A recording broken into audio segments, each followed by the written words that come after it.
Hello. Hi, my name is Fanta Kamakate, and I'm the Senior Program Officer for the Climate and Energy Program at the Pisces Foundation. And we understand a lot of our colleagues are across the street getting their credentials, so they'll be coming in as they get those. I'll ask you all to move towards the center to allow them to come in and be able to find a seat in the least, in the way to minimize interruptions. I really appreciate that. Thank you.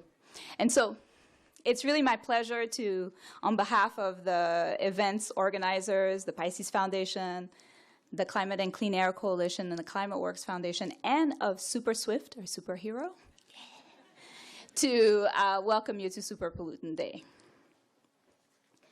I'm really glad that so many of you have come today, discuss, share, have a dynamic conversation about the opportunity for a fast action strategy on our climate challenge through mitigation of superpollutants. I have a couple of housekeeping details. Restrooms for this event, once we've got started, are through the door on the right into the MENA reception. Food and drink is allowed in the theater. And the code check is going to be open all day. Feel free to use it. We have a very packed and really solid agenda for today, so I'm going to do the easiest job there is of the day, which is introduce somebody that does not need any introduction, Mr. Terry Tamminen. He's had a illustrious and impactful career in government, notably as Secretary of California's Environmental Protection Agency under Governor Schwarzenegger. Also in civil society as co-founder of R20 Regions of Climate Action, linking public and private investment in climate solutions, and currently in philanthropy as CEO of Leonardo DiCaprio Foundation. Please join me in welcoming Terry to the stage to kick us off.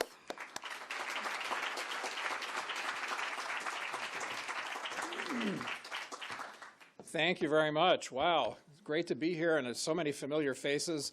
We should all just go out and grab a coffee and talk about this stuff, but we'll wait for some more folks to show up. Well, first of all, why don't we start with what are superpollutants? It's great that I have this little cartoon right behind me, so you can remember what they are. Mostly it's methane, HFCs, and black carbon. Now, so what does that mean? HFCs, big mouthful to say hydrofluorocarbons, but actually if you Google HFCs, you know what comes up? High fructose corn syrup. And I can tell you it's a super pollutant. But not the one we're going to talk about today. The problem, of course, with methane, we all know that's natural gas, comes from oil deposits and underground, as well as from livestock and human sewage and various other sources. HFCs, of course, refrigerants that have long time been used in air conditioners and refrigerators. We've tried to phase out certain kinds. Others have replaced them, some of which are just as bad. Black carbon, of course, meaning soot, which is something I think was underappreciated even when one of my heroes, Fran Pavley, who's here today, former senator, former assembly person, who drafted and passed most of our great greenhouse gas curbing legislation in the state of California, and of course focused on what was coming out of tailpipes first. The Air Resources Board always focused on things like smog and particulate matter coming out of diesel and other exhausts. Fran was focused on the greenhouse gases that were coming out of those tailpipes. But I think we underappreciated when we sort of look at those two things, we thought they were kind of separate, and in fact they're not, when we talk about how important they are to climate change and to the impact that they're having on our climate. Obviously, when you see soot, when you see black carbon in the atmosphere from tailpipes, from fireplaces, from burning materials, biological materials, and so forth, it's a very visible thing. Unlike CO2, it's very visible to see and to understand how that could trap heat, as well as obviously be an impact on our lungs and our public health. So these are really important pollutants that are often under-discussed and under-reported. So I'm really pleased to be part of this discussion here today. And one of the reasons these are so important to tackle is because they are 1,000 to 3,000 times more potent as heat-trapping gases, some of them are, than CO2, which is the one that gets all the press. Now, CO2 might be in the atmosphere with us for decades, and these superpollutants are often short-lived. Methane, for example, is about 25 times more potent as a heat-trapping gas than CO2, but it will decompose, it will self-destroy in a shorter period of time than CO2 will. But I guess when you really compare those two fates, it's kind of like saying, well, do you want to die of cancer or from a gunshot wound? Both are going to be significant problems for us.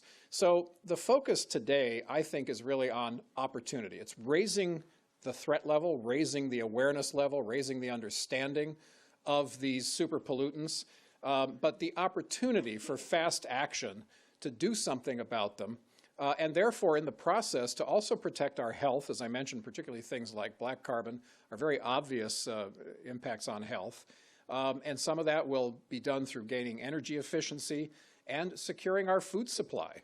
So there's going to be a lot of co-benefits which are worth talking about because, as we all know, very often the argument quickly devolves into, well, okay, that might all be true, but we can't afford to do these things.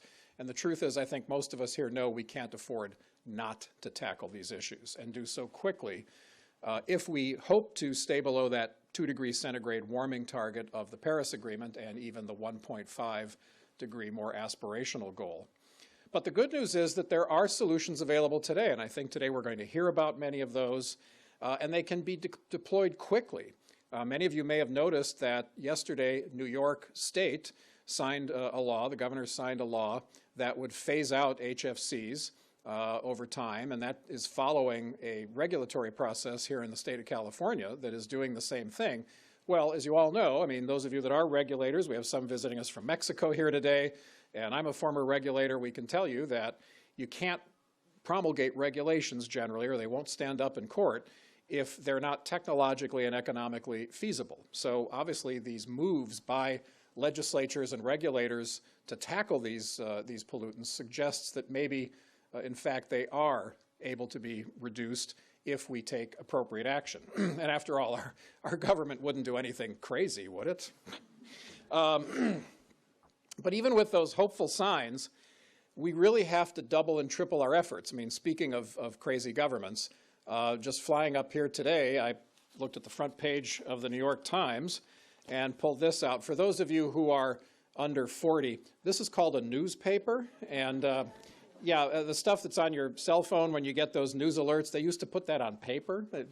In any event, the headline was, "White House Set to Weaken Rules Curbing Methane." And the list goes on. So it's very timely that this session, that these experts are brought here together today. So I'm very excited to hear what they have to say, how we can step up our ambition, how we can use many of those solutions that exist today.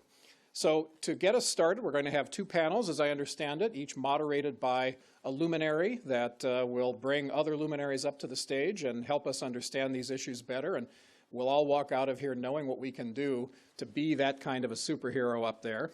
And to start the first session, it's my pleasure to introduce another person who needs no introduction, I'm sure, to most of you, a dear friend and colleague of many years, the president of Pisces Foundation, David Beckman. David, of course, many of you know him from his NRDC days, which is where he and I first met. We actually used to dress like that. Although I didn't look as good, he did. You know, he's kind of buff. But in any event, we were in many court battles together, particularly on stormwater pollution cases against agencies like Caltrans, and as well as companies and the state and various other polluters. But David is just really such a shrewd strategist, truly a genius when it comes to environmental enforcement and strategy. And it's terrific that he's now at the Pisces Foundation, where he can employ a lot of other tools and bring people together like we're doing here today. So please welcome David Beckman.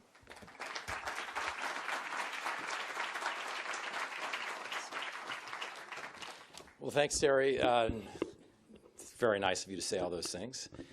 I could say as much about Terry, but I'll just start by saying that the one thing that was left out of his bio is when we met, he was at the Santa Monica Baykeeper. And to give you a sense of his career, I met Terry on a boat in Marina del Rey in 1995, 1996, and that's where the Baykeeper was, on a like a big houseboat.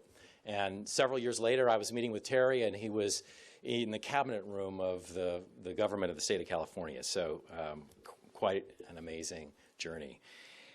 So it's my pleasure to add my welcome to all of you and our thanks to our co-sponsors and to our team, Fanta and Vrinda particularly, for all they've done to bring this day together. I want to mention that for those of you who are observing Rosh Hashanah, the Jewish New Year, a hearty Shana Tova. I'm Jewish and I can't say it. Shana Tova, which is a great new year.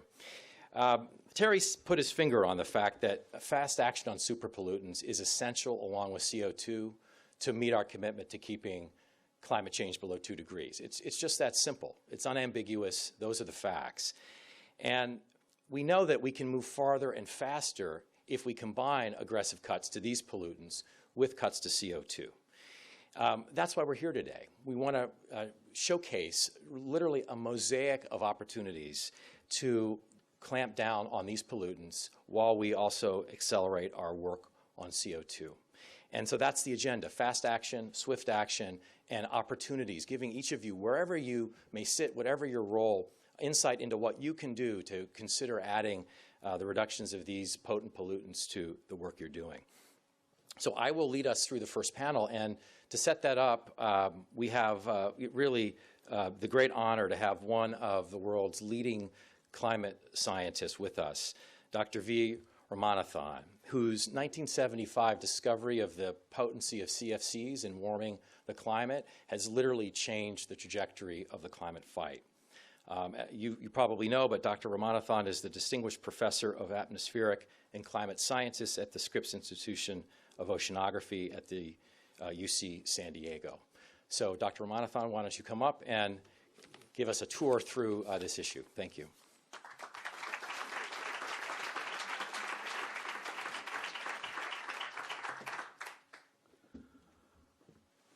Thank you very much for the generous introduction. I want to thank the Pisces Foundation and others who organized this session. We are all experiencing weather extremes. There's no question about that.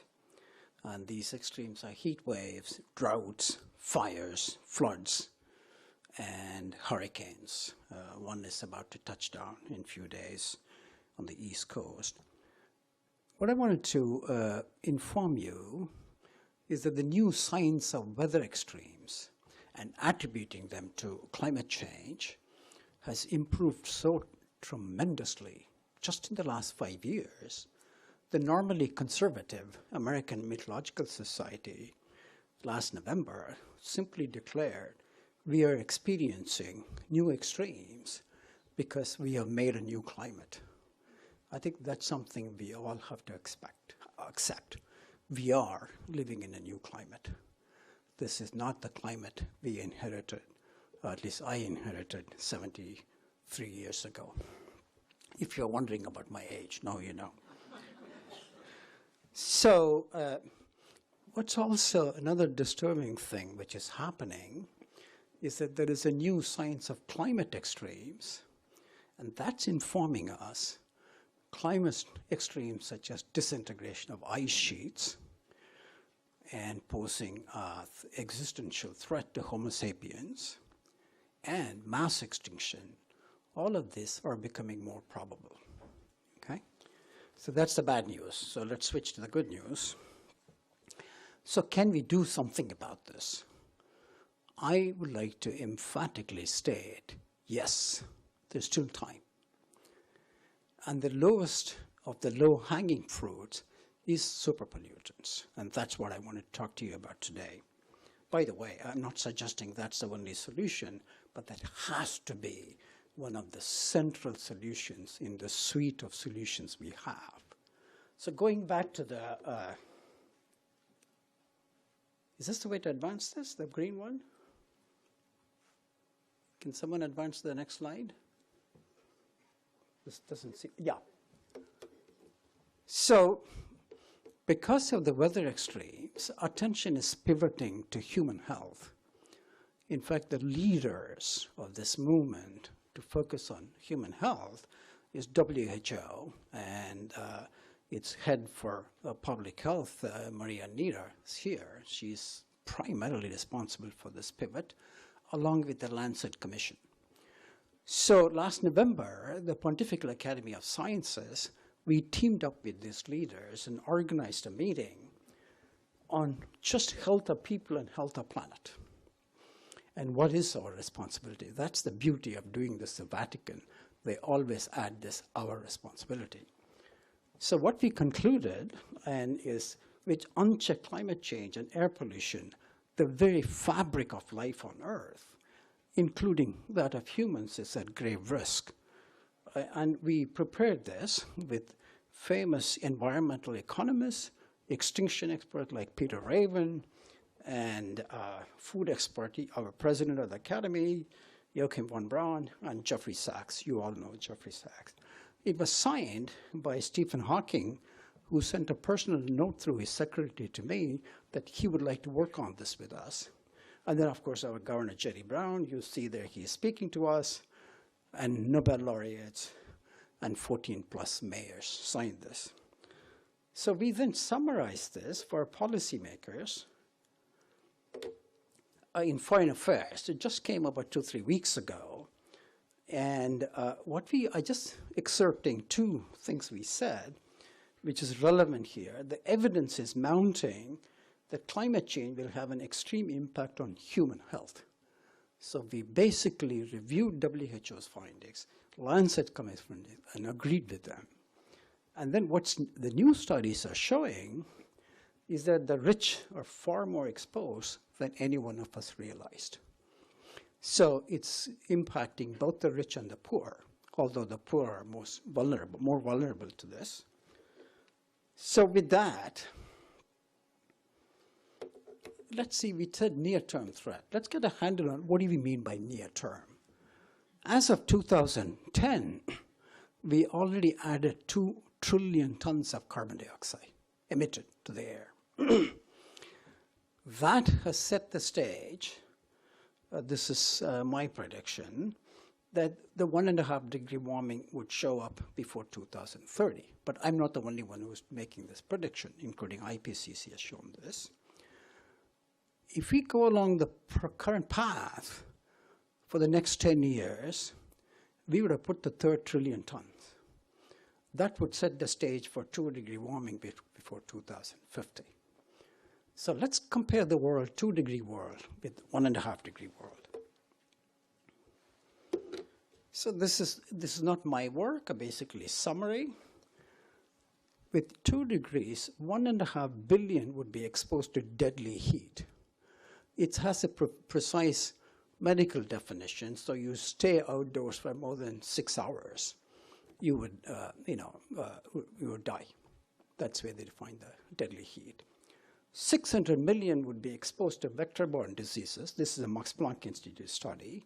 Severe widespread droughts, water shortages, and mass displacement and migration. Already 20 million each year is being displaced from weather and climate extremes. These are all focused on the 50% probability. Because of feedbacks, there is a distribution in our prediction. So there is a 5% probability that by 2050, which is just 30 years, we could experience as much as 3 degree warming. So how does a 3 degree world look like? This is a study by the NOAA Princeton University model with scientists at Columbia and NASA. The brown spots are severe to extreme drought. You can see 1/3 of the planet, if not more. And South America doesn't look good at all to me. Look at the Brazil and then Argentina. So I put this Goldilocks zone. You know, astronomers are looking in our galaxy for Earth-like planets, meaning it has the perfect distance from the sun, perfect temperature, perfect gases, the Goldilocks zone. So you can clearly see our Goldilocks zone would shrink quite a bit with 3-degree warming. So what I'm going to propose is that we start an effort in the mainstream. What can we do to prevent the 2-degree from happening in the next 30 years? There is a 2-degree problem going to 2100. I want to be extremely selfish. Just focus on our lifetime. Can we prevent the 2 degrees? What would we achieve to do that? What's the motivation? It turned out, if instead of 2 degrees, you bring it down to 1.5, we will expose the heat extreme exposure by 1.7 billion people. The heavy precipitation, that could be reduced by 1/3. Remember, that's one of the major issue, heavy precipitation. That's what the East Coast is now very worried about in the next 2 years. And then drought exposure could be reduced by 37%. That is 250 million people, less people would be subject to droughts. Okay? So how do we do this? So this is a curve drafted by the Climate and Clean Air Coalition with some of the data we had created, and then Schindler's group at Duke. So you see the business as usual, okay? We have to bend that curve. That the CO2 only is where we achieve deep decarbonization by 2060, and you see that it doesn't do much in the near term. But don't get me wrong, we got to cut CO2 to limit the 2-degree warming beyond 2050. So where the curve bends immediately is cutting down the superpollutants, okay? Almost cuts the rate of warming from now to 2050 by half. Other groups have reproduced this. So that would keep it well below 2 degrees till 2050. And then you see that you got the CO2 has to kick in. So how do we do that? So I think the superpollutants have already been explained very nicely by Mr. Taiminen. But there is also a long-lived superpollutants which gets ignored. These are lifetime, 15 years. Nitrous oxide, a few hundred times more potent than CO2. CFCs, but anywhere between several thousand to 10,000 times. So these superpollutants, the short and long together, contribute as much as half of the present warming, okay?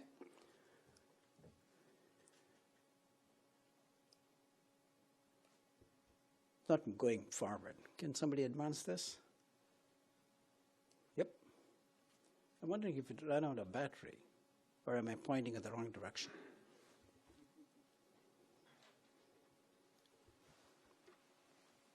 I hope. Nope, yeah. So how long have we known about these superpollutants? At least since 1975. Yeah, I think you got to manage it from there. It's just not working. Yeah. So has the society responded? About 8 years ago, United Nations heard us and formed the Climate and Clean Air Coalition. It was formed initially by United States, UN, Canada, Mexico, and Nigeria. Now there are 61 national partners and 70 non-state partners. I'm so proud, thanks to Senator Lara, and I'm sure our member Fran Pavli and others have pushed this SB 1383, which will regulate the superpollutants. It was my great honor to introduce our governor when this bill was passed. And what are they trying to do? Basically, cut down black carbon by 80%, 40% for methane, and 100% for HFCs, okay? Phasing out HFCs, and we heard from just before me that our governor just signed a bill to phase out HFCs.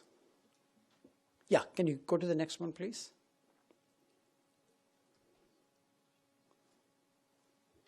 Next one. Yeah. So there are a number of measures to bring down this pollutant. We're just showing for black carbon. Since the slide mess up, I'm going to fast through. There are basically two things I'd point out. Half the forcing comes from diesel, trucks, vehicles, major source of black carbon. And the other is cooking with solid fuel, biomass, coal, etc. And all of them, there are a number of solutions to take care of this problem. Basically, eliminate black carbon emissions. And in fact, tomorrow evening, there is a session on design and intervening with these cook stoves. It's organized by Nithya Ramanathan. She's her own NGO, and also happens to be my daughter. So if I can have the next one, please. That's methane. Oops. Yeah. Methane, amazing number of interventions are allowed. Just aerating the rice paddy fields, recovery of methane from landfills, wastewater, oil and gas, and farm manure. This is something California is doing. And then reducing leakage from pipes, simple thing as maintenance of pipes. I think one of the things I would propose to add is that if we can ban food waste, we all know we throw away about 30 to 40% of the food goes to landfill. Instead, that can be converted to methane just at the restaurant level or a supermarket level. I wanted to tell you one new conclude with the last slide. Wow, yeah. In California, many of the academics, we have come together to form what's called California Collaborative for Climate Change Solutions. About 25 universities, including Caltech, Stanford, all 10 campuses of the UC, and about 13 campuses from California state system. So what are we trying to do? There are a lot of innovations happening at the bench, individual lab. Find out which of these are ready for demonstration, demonstrate these projects, and then partner with commercial partners to scale them up, the successful ones. And I want to mention here, my co-chair in this is Ben Holton. He's here from UC Davis. He has a remarkable new technique to bring down CO2 emissions and nitrous oxide superpollutant emission from agriculture. N2O, the primary source of agriculture. It's like such simple techniques which could be scaled now, or at least we have to demonstrate are available. So what is our motto in this C4S? Basically, knowing is not enough, you must apply. And willing is not enough, you must do. I wish it was my statement. It was said by Goethe, the famous German philosopher. Thank you.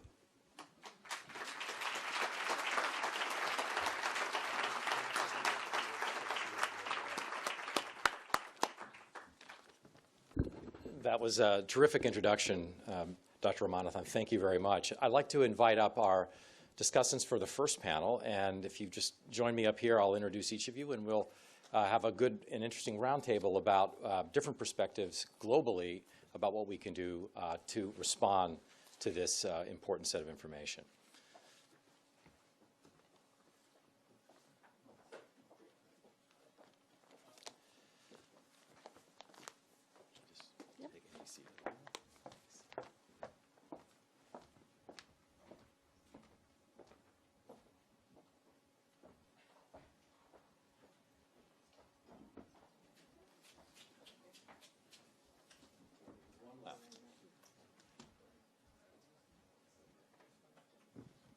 Are these on? Yeah, they are. So I'm going to do just a very brief introduction so that you know who you have in front of you. And then as we get into each of the remarks from each of the panelists, I'll say a little bit more. We're hoping after some pretty short 4 to 5 minute responses to have an opportunity for questions, including from you. So we have really an august global panel, as I said, and all the way at the left is Cesar Aguirre, who is an organizer with the Central California Environmental Justice Network. Welcome. Rachel Kyte, who's the Chief Executive Officer of Sustainable Energy for All. Nice to see you. Fran Pavley, the Environmental Director of the Schwarzenegger Center at USC, is right in the middle there, I think. Marcelo to my left, Marcelo Mena, now from the World Bank and formerly Environment Minister of Chile. And Maria Neira from the World Health Organization. Dr. Ramanathan mentioned your great work. And we're going to start with you, Maria. I imagine with your background in health that the climate benefits of reducing SLCPs are important, superpollutants, but the health benefits are just as prominent, and interested to hear your thoughts on what's next and what we can be doing. Thank you. Thank you very much, and we are extremely happy to be here, not only because this is a great opportunity to listen to Ram and the participants and see that this coalition is certainly very happy and a great opportunity for us. When I see this hero there, for once is a woman, so I'm extremely happy. Sorry to do some marketing about but unfortunately it's a pollutant, so a hero in pollutant. Anyway, let me tell you that we can fight pollution. So this is the positive message, particularly if we add an age to this heroine that you have there. And the age will be about health. And I think this is more and more, I don't know whether it's fortunate or unfortunate, but health is now becoming a partner in all of those dialogues. When we talk about pollution, when we talk about climate change, when we talk about air pollution, health is very much present. And I think somehow it's because this can be one of the contributions to the solutions in the action we want to promote. Ram was very well described in that meeting where we look at the fact that if you look on a different way to the climate change and how climate change is impacting our health, we come up with the figure of 7 million deaths, which are associated to air pollution. Is this climate change? No. But it's the way we will be handling the issue from now on it, giving the health argument. If you promote mitigation of the causes of climate change, one of the immediate benefits you will obtain are coming from the reduction of the pollutants in the air. Now, short-lived climate pollutants is another way of collecting immediately most of the health benefits that we can obtain. And this is the language that more and more the World Health Organization is using to mobilize people. I think until now, we were probably not using the right communication messages. We were alerting. Of course, we have provided all of those documents telling the people how much climate change were affecting their health. Now we are more and more saying, if you take this action and if you reduce those superpollutants that are easily identified, and the interventions are all about a healthy, sustainable development. In fact, one of the issues is about the type of fuels you use at the household level. Well, unless we sorted out this issue of people not having access to clean fuels at the household level, and we count very much on you, Rachel, to help us to sort this out, we will not generate any health outcome. So this is one of the key issues that for us is about transport, sustainable transport. Unless we address that question as well, we will not sort it out. So all the interventions, the pictures that you saw there from Ram on how to reduce methane or how to reduce black carbon, for us, those are healthy interventions. Are interventions that the public health community has been promoting forever. Maybe we didn't call it fighting pollution. Definitely we didn't call it like that. We call it basic public health interventions. So this is the language that we will keep using, and hopefully this is the way we will contribute into that and more raising awareness among the health community that what they are doing. is extremely important as well if we want to promote a more sustainable way in fighting those pollutions, those pollutants. The second message I will have to give you is that pollution can be fighted. I mean, definitely. So I am positive as well, maybe extremely or pathologically optimistic, I don't know. But definitely can be fight. And it will bring even very good economic benefits for our healthcare systems and our healthcare facilities, which are very much under a massive financial pressure, and the World Bank will be taking care about that. But I mean, unless we start to have a more resilient healthcare facilities contributing as well as the healthcare system to reduce those emissions, we will not be able to fight with that. So another positive message is if I tell you, for instance, that one of the key magic words in all of this will be a word like asthma. Well, it's a word that we have not been using enough on all of those dialogues, but it's the one that is attracting attention of certain communities that until now they didn't feel that they have a space and all of that. So more and more we will bring this health argument, aiming for mobilizing more attention, raising awareness, creating opportunities for this action that we all needed, and because for us this is so basic, there are basic public health interventions that we need to promote. Thank you. Thank you very much. You know, please. Maria, I'm struck by your offering us a perspective globally, and that's your role is to address these issues around the world, and particularly where they're felt most acutely. And we often think from a global perspective that's in the global south and not here. But it's not actually the case. The health impacts of air pollution are very profound. And Cesar, who is working in the Central Valley, is dealing with the fence line problem, with real people, real children, families that are living often within a stone's throw or shorter from facilities and from pesticides that are affecting them on a daily level, every day, every hour. And so, Cesar, maybe you can offer your perspective from what, how you're encountering in your work these pollutants and what we can do about them from that perspective. Yeah, I like what you said about how Maria was giving a global perspective, because to me what she was saying was my work in Kern County, right? Like she says, focusing on health is the way to make sure the public gets involved. I think 1 out of 4 kids in Fresno County, which is in the Central Valley, is born with asthma or is born prematurely, and it's 1 in 7 in Kern County. My sister has asthma, right? And when we look at it through a climate justice perspective, my sister's asthma prescription cost 4 times more than it cost for a polluter to put 1 ton of carbon into the air. So that means my sister can pay for 4 tons of carbon instead of buy her inhaler, right?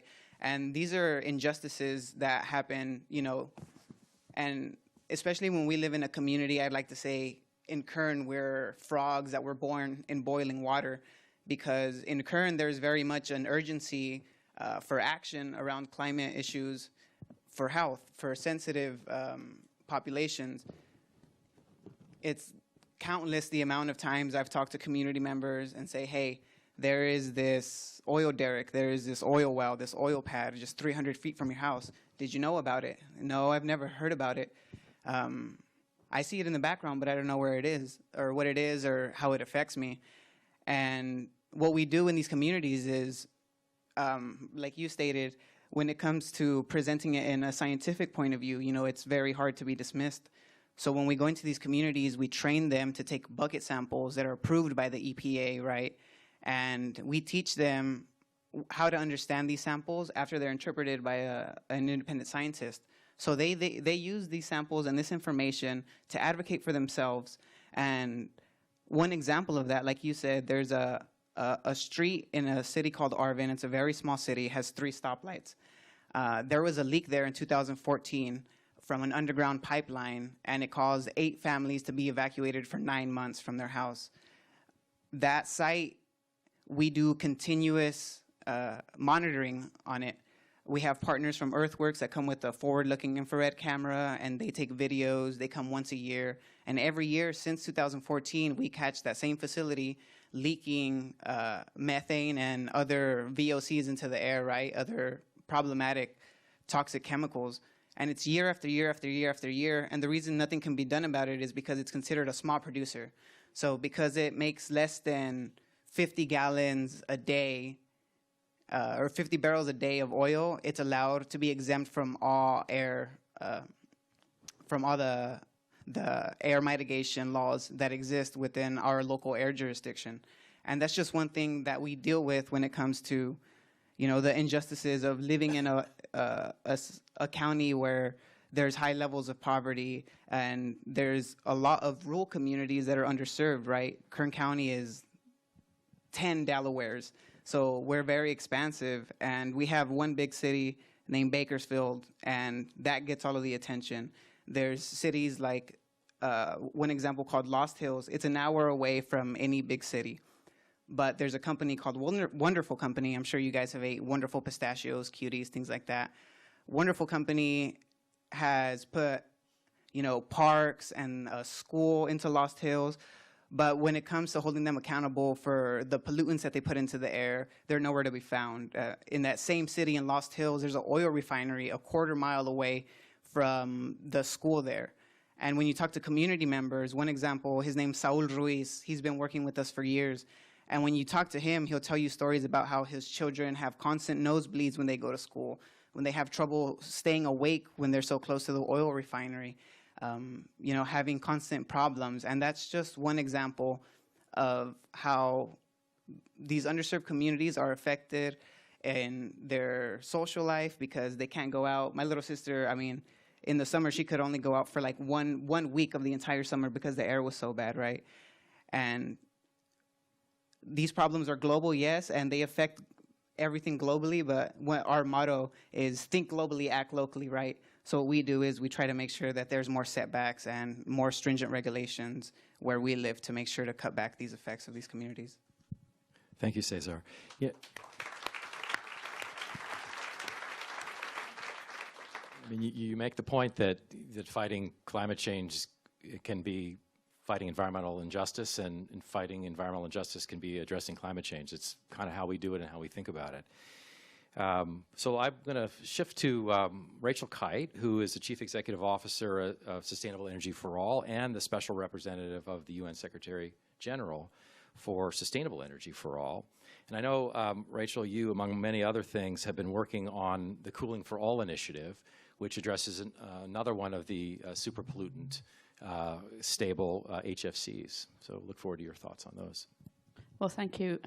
Thank you to the organizers. And it's great to be here with this esteemed group of friends and colleagues. So what I want to add to what Cesar was talking about, Maria talked about, and obviously what you introduced, sir, which is, if we put super pollutants at the sort of front of mind, rather than sort of being the thing that we get to after we've spent a lot of time talking about global CO2 emissions, we have a chance to leave no one behind. We have a chance to get at the injustices. And we have a chance to do what Governor Schwarzenegger always talks about, which is, why are we talking about who's going to die in 30 years? Can we talk about who's dying today? And there's something very powerful about that in terms of working with communities who are trying to find solutions to clean cooking, who are trying to find solutions to air quality. And we've started working on the cooling aspect of that. Now, the role of HFCs in cooling is not a new subject. There are people at the back and people on this panel who've, and in the front, who've been working on this for a very long time. But not extraordinarily, different communities come at the issue from different angles and sometimes talk past each other. So if we think about a planet which is warming, and the intensity of that warming is different depending on where you are. So if you're poor and you're living in Northeast Washington, D.C., you are experiencing the spikes in heat very differently than if you are affluent and living in a leafy suburb somewhere else. On the basis that you actually have electricity supply, right? But We're experiencing that differently in localities here and then around the world. So a warming planet. We're going to need to be able to cool ourselves. We have to avoid the deadly heat. We have to be able to be productive. There's lots of data about what happens to people's productivity and effectiveness once they start having to endure certain kinds of temperatures. But we also depend upon cooling systemically within the economy. And we started looking just at two other issues apart from sort of ambient temperature, which was the cooling for vaccines and the medical supply chain, and also cooling for food and food safety. And when you start thinking about the number of people who are going to be living in more and more extreme temperatures in the coming years, and how many of those people are going to be living in cities as cities grow, and you start to think about what is that going, how do we cope with that? So the stock in trade response, right, from people who, policymakers perhaps who haven't thought about this very much, is, well, we'll get everybody an air conditioner. Air conditioning is going to be a very important part of ambient temperature control. That air conditioning is going to have to be HFC free, and it's going to have to be hyper efficient or super efficient. And so there are people who look at efficiency, and there are people who look at HFC reduction or minimization. But not many of them, up until very recently, were looking at this problem for the perspective of those for whom air conditioning is really not going to be an immediate solution. Why? Because they have no access to electricity. They have no energy supply. And it's like, oh, well, we've got a growing planet. We've got more and more people. We can't be giving these people inefficient energy supply because, then we've got another problem with CO2 emissions down the line. We cannot balance the problem on the backs of the poorest. So we have to put cooling, sort of sustainable cooling for all at the heart, put the super pollutant issue at the heart of the problem, and ask ourselves, what are the strategies that mean that we'll be able to guarantee safe medicines, safe vaccines, safe food, safe temperatures for everybody without blasting through the energy demand curves that we're all thinking about, and without incurring more and more damage to the planet because we still use super pollutants in those processes. When you ask that question, when you change the exam question to be that, then you find all kinds of coalitions, you find all kinds of ways of bringing the science together, and you start to think about how central cooling is to energy systems, to health delivery systems, to food and agriculture, to city design, right? Air conditioning is one piece of it, but there's all those other things that we're going to have to do. And we're going to have to think totally differently about cooling. It's not going to be, does everybody get, an inefficient American-sized refrigerator, in their kitchen or outside their kitchen, and by when? It's going to be how do we get rid of heat islands in cities? How do we build, we paint white roofs? How do we put more greenery into cities? How do we then bring down the energy use of those refrigerants? And how do we find the substances which will not be super polluting? And where's the challenge? So there's going to be later this week a challenge being, information about a challenge that's being offered in India for the company that, or the academic institution that can come up with the refrigerator or the device that can operate at, between 7 and 10 times the efficiency of anything today at a affordable cost, and which is HFC free, because the market for that device is billions of people. So why I'm on the panel is that I've been educated over the years about putting super pollutants at the beginning of the sentence rather than at the end, and that if you do that and you ask a different question, we actually have a chance of bringing a solution to everybody. Because if we think that we're going to be building an economy which is a climate-friendly economy, when we only take care of a percentage of people, it's not going to work, right? There was a dual commitment in Paris, which was that we would get to below 2 degrees, but we would leave no one behind. And super pollutants and dealing with them earlier rather than later is the only way that we're going to guarantee that we leave no one behind.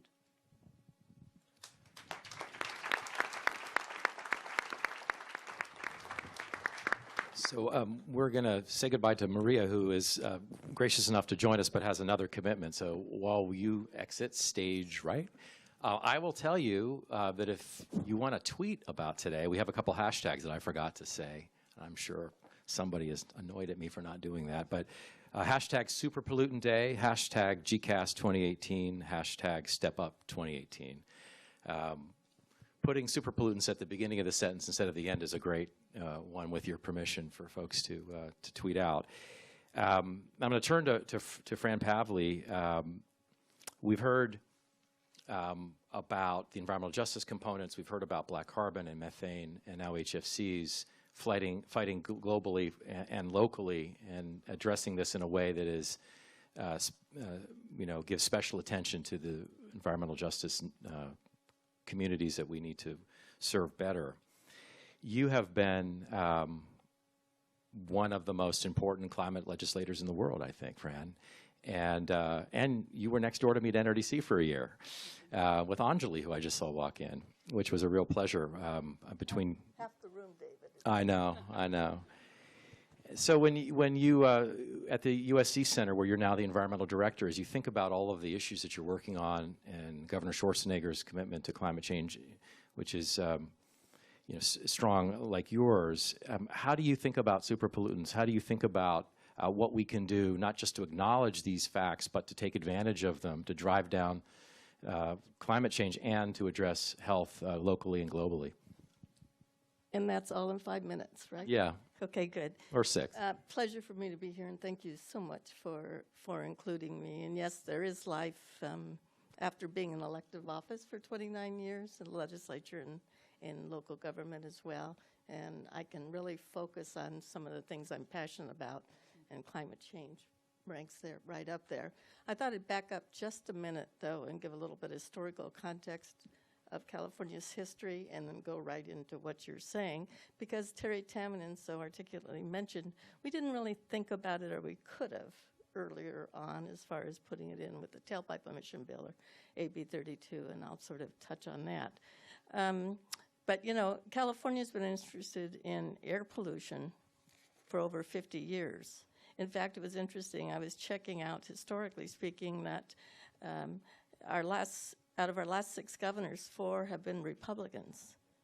And we have this strong history of Governor Reagan, for example, beginning an agency that turned out to be CARB because he was so concerned about air pollution in places like Los Angeles. I grew up in the San Fernando Valley during the 50s and 60s, where the smog was so bad you could not go out for recess. People were all talking about it. So here was a relatively conservative Republican starting an agency that became CARB, and they were targeting motor vehicles. CARB is celebrating its 50th anniversary this year. Fast forward a few years later, I was enjoying and listening carefully to your remarks, because 50 years ago, almost 50 years ago, was the first Earth Day. College campuses all over the U.S., including Fresno State, where I graduated, had hundreds of students in their student quads by their student unions wearing gas masks, pushing President Nixon to sign the Clean Air Act, which he did in 1970. There's a little message coming here, and that's coalitions and organization. Fast forward after that, 1975, what was really controversial in California? Establishment of the California Energy Commission. It got established by 1 vote, and it's done an amazing job. They are probably second to none in developing standards in energy efficiency for buildings and appliances. And even though California's kilowatt-hour prices on our utility bill might be high, our utility bills are actually lower than most cities and states in the country. Why? Because we invest in energy efficiency. Moving on from that, one of the bright spots in California's sort of journey, I was in my 2nd year in the legislature. Byron Scheer passed a bill establishing our very first renewable portfolio standard. Really controversial. I had to be brought in from another committee to cast the deciding vote on a 20% renewable energy bill. Look at where we are today, and could we just celebrate the signing of SB 100?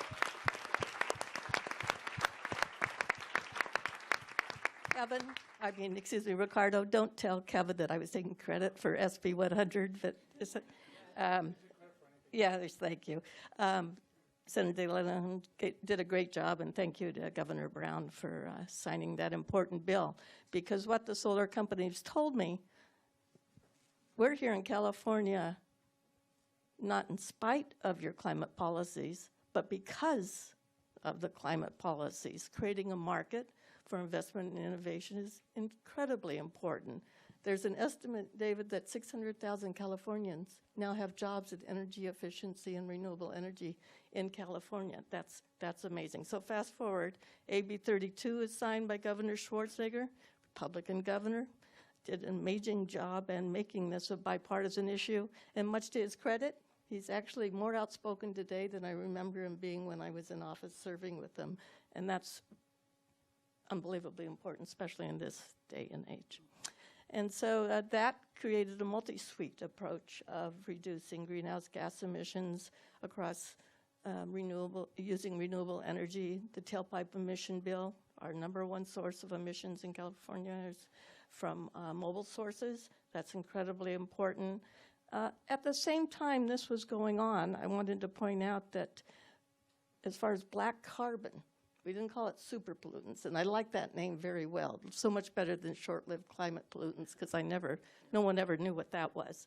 But superpollutants is great. But CARB started working on black carbon reductions as part of criteria air pollutants, sort of separate and distinct from our climate change policies in greenhouse gas emissions, in focusing on banning burning in agricultural fields or lowering the amount of fireplaces we have. LA used to have incinerators in our backyards, burning our trash every week. How's that? Things have changed. There will be a time real soon that there will be no diesel buses on the roads in California anymore, with some of the manufacturing plants right here in California producing these cleaner buses. So CARB has been concerned about black carbon and soot in that category, and now with the signing of SB 32 in 2016 by Governor Brown, you'll see superpollutants being probably the #1 source of their priorities, their #1 priority, because we need to do more in the near term. We have a lot of methane. We can do more on black carbon. And I want to give a shout out to my former seatmate, Ricardo Lara, who is Mr. Superpollutant himself, but he has done all the work on superpollutants. And I appreciate being here today, and we have a lot of work to do, and so I'm in it for the next All right, few years. that's exciting. Thank you. So we'll wrap up our these remarks with Marcela Mena, who was the head of Minister of the Environment in Chile and is now at the World Bank. And maybe it's appropriate to end with the perspective of there's work to do and we need to pay for it, and we need to do that in an equitable way. So do you have the money somewhere backstage? Great, thank you. It's really interesting that all the related people here on this topic, different connections. Mario Molina, for example, I was fellow for MIT, Mario Molina fellow and worked with his team for many years, and followed him and being the one that actually just discovered how the ozone layer was being destroyed and how we'll be able to recover this, and now it's coming back into force with the Kigali Agreement, because what we had been changing out is causing climate change. So we need to address this issue. And of course, B. Ramanathan and my advisor, Greg Carmichael, wrote that big paper that actually showed the 0.5 degree warming that you have from the black carbon. So this has been always my favorite topic, and once I was in government, I absolutely knew that I was going to tackle it with that science basis. And I think, because if you don't have solid science, you waste a lot of time. And we wasted a lot of time supporting failed policies on heating and transportation. the diesel stuff being considered to be clean for so many years. We've seen that wasn't that much that clean. We lost a lot of years with that, and we're still trying to recover that lost time. Same goes with wood burning. I still have getting in fights with the forestry guys in Chile because they said that we were promoting dirty fuels. And there's nothing dirtier than a bad wood burning stove. There's nothing worse for the environment. So the thing is, it was always good to understand that. And I also was a visiting professor in Fresno State. And a lot of the things that I learned were based on the work that I had with the San Joaquin Valley Pollution Control District, and a lot, and the way that they looked at things. So some decisions that are brought up today. We have to only reduce black carbon and not sulfate, and we should reduce all pollutants. And it's not like we could pick magically to reduce one or another. And the angle for developing countries, what I would always say to my peers, finance, economy, is that the big thing that developing countries say, why are we going to reduce emissions when I didn't cause the problem? Well, because if you tackle it this way, you're going to have these direct health benefits. If you tackle it this way, you'll have local cooling in your own city. One of the last papers I wrote was showing that, black carbon accounted for 0.5 degree warming in Santiago. And the deposition of the black carbon was in the Andes Mountains. So it's actually a good way to protect glaciers if you reduce pollution. So it's your direct benefit. You don't need the rest of the world to come together because you're going to reap from this direct health benefit. And our carbon tax, and today's carbon pricing day also, is not really a carbon pricing day, a carbon pricing issue. It's also a local pollutant. And what we did there was actually send a real big market signal to show that there is a price to be paid, and this price could be ratcheted up, and will make your fossil fuel dependent investments vulnerable to what this price could be. And we had an emission standard that was set before, so the installed capacity was actually 30% more expensive with what the emission standard we did, and the operational cost was also hit a little bit more. And today we have an energy sector that acknowledges that they could reach a zero emission, 100% renewable target by 2040 without a law, which is a good thing. Bad thing is that we need to keep those market forces aligned. And today we actually reached an agreement. One of the last agreements we did was the phase out of existing coal-fired power plants, and which is really important when you have 40% of your energy coming from coal. I would always complain because when we're doing the Powering Past Coal Alliance, Costa Rica would raise their hand and like, we're going to phase out coal. You've never had any coal. It's different. It's different when you have 40% coal, right? And it's a little bit harder.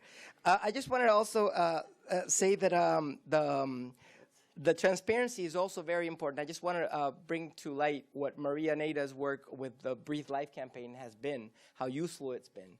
Because once you have transparency, what people are exposed to, you have to react.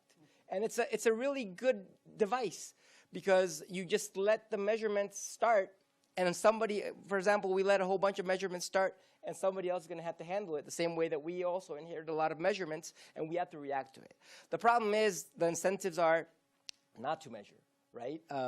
Around 40% of all the measurement capacity in Latin America is in Chile. So, 30% of the most polluted cities are in Chile, but nobody else measures. So, I always had that problem with Maria. I would have to receive every single mayor of every city that they had problems because we had this transparency. But it makes me have to react.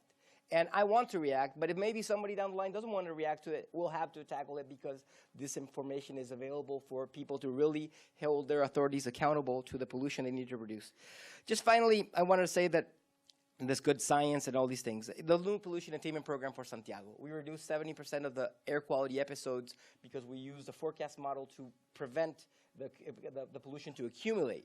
That was really good. But we ended up having a permanent ban on cars that don't meet Euro 5, particulate filter for diesel vehicles, a retrofit program for off-duty vehicles, another thing, complete ban on wood-burning stoves, and a complete ban on agricultural burning. These are hard measures, but how do we do it? Because we really made visible that we are in a bad place. We changed the standard to a much more stringent one, and we were forced to react. And the thing is, the population supported us because if we hadn't shown that there was a bad issue to be addressed, we wouldn't have had the political support to do these things that are maybe sometimes against their own common nature. So I just wanted to say, why are we not doing this more? You know, why shouldn't the climate agreements be focused on health? I don't know. But really, the good thing is that we have so many players that do believe that if we put human health at the beginning of this discussion, we'll be able to get the political support and willpower and the more reasons to really do the things that we should have been doing in the first place. Thank you. Thank you so much. Okay, well, before we wrap up, I want to make sure to get all of your voices, or at least a couple of your voices in the room. So if we have time maybe for a question or two, I believe we have mics, and if you have a question, raise your hand and we'll get you a mic. I'll give you my mic. Hi, thank you so much for the great presentations. Neira Ramanathan from Nextleaf Analytics. I've spoken with almost every one of you on the panel about the importance of partnerships. We're an organization that is very much a believer in data, but also in doing. I'd love to actually hear everybody talk about how do we build partnerships, and in a very real way. Rachel, you talk a lot about private sector partnerships. Marcelo, you talk about getting the coalitions of ministers, of finance together. I'd love to kind of hear more about how we get real partnerships in place to kind of build solutions to climate change issues. Thank you. Okay, with the time we have, maybe one or two of you could address that, and then we can scoop up some more questions. Fran, did you want to? Sure, just quickly, because that's the only way we got these bills passed in California, was coalition building and broadening the messengers, right? Health was number one, still is today, so doctors, nurses, all engaged. The interfaith community was incredibly important as a different messenger to different people, and businesses who understood that investment and innovation would be good for business. So I would say just broaden who you're speaking to and bring them all to the table. Yes. So I think the coalitions, I think we've gotten quite good in the last 15 years or so at building sort of working coalitions around putting something on the agenda and then getting people to pay attention and getting the language agreed, and then off we go. And the Climate and Clean Air Coalition is a great example of one of them. I think we're also all, at the grassroots level, everything you're doing is a partnership, effectively. I think it gets a bit squidgy in the middle, and it's the implementation agenda, right? So let's say we've identified that Nigeria is one of the countries which is going to have the greatest risk from if it doesn't get its arms around cooling pretty quickly. Now, there are private sector players who are on the ground in Nigeria who have have excess cooling capacity. That's completely invisible to the minister, blah, blah, blah, blah, blah.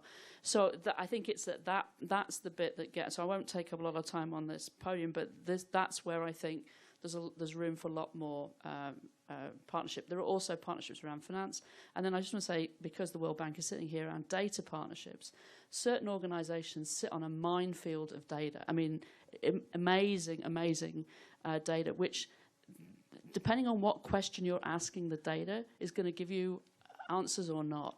And so making sure that we're asking the data the questions we need to ask, I think is really important. And then the transparency so that people can know what's going on. Terrific. Another question? So I see a couple hands up. Yeah. Hi, thank you all so much for all the work you do. My name's Alden Bevington. I have a consultancy called Pragmatical. I've been working in this field for 20 years, and I want to speak briefly about the invisible livestock in the room. I've noticed again and again that in studies, even in journal Nature coming out of Oxford, that one of the single greatest things that we can do as an individual is to shift to a plant-based diet. I personally haven't eaten meat in 25 years and have been plant-based for most of that. But as I realize this group is working on a policy level, I'm wondering if you could say something about what are the challenges to bringing this into policy, and what your organizations are doing about this at this time, and what you plan to. Thank you. Thanks for the question. Does anybody want to grab that? I can take a quick crack at it. So we had a session recently at the World Bank about how do we tackle nitrous oxide in the agricultural sector. And then, some discussion was, we don't get real cost-benefit analysis into, the overuse of, ammonia and, and all these other issues.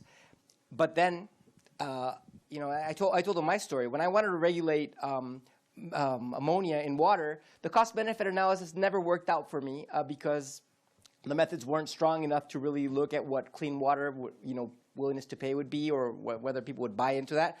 Second thing, odor control is another issue about CAFOs, that the neighbors complain about it. But also, if you look at the health effects, people don't die, so then the benefits are very low. But then I told them that story that we did. CAFO, we tackled CAFOs like Al Capone a little bit with a side thing, air pollution. So we were able to actually find a reason to reduce emissions of ammonia based on the air pollution, because ammonium nitrate is, a big part of the ammonium nitrate comes from CAFOs in Santiago. So the thing is, if you go at one of these angles for one reason at all, you're not going to get the full story. If you're going to tackle the methane issue only because of the climate change, but not because of other issues about the water use, about the water pollution, you're not going to get into the whole bottom line of it. So I think overall is to really look into an interdisciplinary way, find multiple reasons why to tackle, and then you get multiple allies, right, to be looking at the reasons, multiple reasons why, because of odor control, because of water pollution, because of methane emissions. Otherwise, we're just going to be only tackling at this thing with a very small tool, and the big problems are not going to be addressed at all. Okay, great. Another question here. Hi, Sarah Beth Broccoli from BSR. Thank you for the panel today. It's really instructional, but I had a question based off of your own experiences. Do you see any businesses that are stepping up underneath what are now redefining shipping and aviation standards internationally, how that corresponds to what the work is that we're doing here, and any standout agencies that you'd like to call attention to that are doing good work on this subject?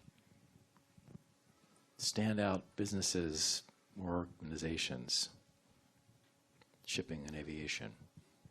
I can speak to aviation. Instead of talking about maritime, I'll talk about aviation. I have really a classic story, and I think you're going to see more. First of all, one of the major objectives under SB 32 is superpollutants, but it's focusing on alternative jet fuels that are lower carbon intensity. So my story is there's this little company in Southern California called Alt Air. They moved from Washington to California because of our policies. They needed a market, though. It's one of these things. They took over an oil refinery. They want to make it a biofuel refinery. They retrained all their employees. All they needed was a contract with someone who wants it. United Airlines stepped in and is now buying lower carbon aviation fuels. They are ramping up. The business is increasing in size. So LAX to San Francisco, you'll see a lot of planes that come in and out of LAX now with lower carbon fuels. And there's a real emphasis and real excitement about that really exploding. So that could be a global benefit to everyone if we can create these models that lower carbon aviation fuels works well. The Navy's already doing it in the South Pacific. There's a company in Port Hueneme on the Navy base who's creating lower carbon biofuels for the Navy in the South Pacific. So that's coming. Rachel, do you want to jump in? So just back onto cooling, which I was talking about before. I think within the sort of cooling world, I think there's a number of leading companies that understand that the business model is completely different going forward, both in terms of substances, but also design of devices, business models around that. So Danfoss and others, I think, are doing good work, and they, there needs to be a rising tide that lifts all boats. I think that then within, I was struck yesterday, the Secretary General says that, climate is moving faster than we are. And, and then I open up my app when I land here on this side of the coast, and the New York Times has got the story that you know, that the administration here is going to unpick the regs on methane. We're expecting a fairly substantial announcement on methane to come out of the oil gas sector in a couple of weeks' time. And, you know, and the economics around this, I mean, the big guys are going to have to turn around to the little guys and say, you know, this is something that we don't need, isn't going to help us, etc. And then thirdly, there's all kinds of innovation at the community level of companies and organizations that are trying to figure out the ways to provide cooling, you know, at a reasonable price to people without using a lot of energy, which people can't afford, or without using HFCs in this particular case. And if you go on the Ashton Awards website, which is a partner of ours, you'll see that they gave a great award to an Indian-based company last year. And next year there will be a first award for cooling by Ashton. So these are companies that are doing, you know, new business models, new solutions, and that's been made possible only with the support of Climate Works and Pisces and others. So try to reward the disruptors, I think, is important. Terrific. Well, let's maybe wrap up there. I'll just say, just to summarize, you know, I think that what you've heard illustrates that addressing superpollutants can be as simple as your own diet, your own choices that you make this afternoon or this evening or when you go to the supermarket. And they get all the way up to the most complex international global policy. The collaborative point that was made and the response to it, I think, illustrates something that's a big takeaway, which is that, you know, it's organizations like CCAC, Climate Works, and others that are really investing in the connections between actors as well as investing in them that can get us to the scale that we need to get that information that might be sitting in one place down to the Central Valley where it's needed, to get the experiences in the Central Valley that are you know, vivid and real and need to be addressed, highlighted in a way that drives policy globally. That kind of infrastructure is just as important as the breakthroughs in technology that we're grateful to see. So I'd like for you to join me in thanking the panel and giving them a warm round of applause.